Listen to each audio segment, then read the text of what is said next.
Saturday morning நேற்று night Veerampattinam car festival. சரி, அங்கே போயிட்டு வந்திருந்தோம். அங்கே ஒரு சில திங்ஸ்லாம் வந்து வாங்கிட்டு வந்திருந்தோம். இந்த பொருள்லாம் வந்து எந்த பொருள் எடுத்தாலும் 20 ருபீஸ் 30 ருபீஸ் அப்படின்னு சொல்லியிருந்தாங்க. சரி, எனக்கு தேவையான ஒரு சில பொருள்லாம் வந்து வாங்கிட்டு வந்திருந்தேன். அதில் எனக்கு பிடிச்சது ஸ்பூனும் இந்த வாட்டர் பாட்டில் வாஷ் பண்ணுற ப்ரஷ்ஷும் தான். அதுக்கப்புறம் ஒரு விநாயகர் வாங்கிட்டு வந்திருந்தோம். அது வீட்டு வாசலுக்கு நேராக உள்ளே மாட்டி வைக்கலாம் அப்படின்ற ஐடியாவில். ஏன்னா வீட்டுக்கு உள்ளே வரவங்க அவங்கக்கிட்ட ஏதாவது நெகட்டிவ் எனர்ஜி இருந்தாலும் அதை வந்து விநாயகர் வந்து அப்சர்வ் பண்ணிப்பார் அப்படின்ற மாதிரி தான் சொல்லியிருந்தாங்க. இன்றைக்கி ஆடிக்கிருத்திகையோடு சேர்த்து கோகுலாஷ்டமி, தேய்பிரை அஷ்டமி இது எல்லாமே சேர்ந்து வர்றதுனால இன்றைக்கி ரொம்பவே விசேஷம்.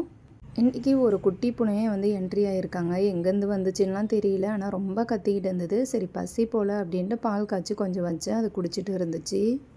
காலையில் ஆடிக்கிருத்திகைக்கு படைச்சிக்கலாம், ஈவினிங்க்கு மேலே கோகுலாஷ்டமிக்கு வந்து படைச்சிக்கலாம் அப்படின்ற மாதிரி தான் பிளானில் ஒன்று ஒன்றா செஞ்சுட்டு இருந்தேன். இன்றைக்கி காய்போட்ட சாம்பார், கருணக்கிழங்கு வறுவல், வடை, பாயாசம், அப்பளம், பொங்கல் இது எல்லாம் தான் வந்து ஸ்பெஷலாக செஞ்சுருந்தேன்.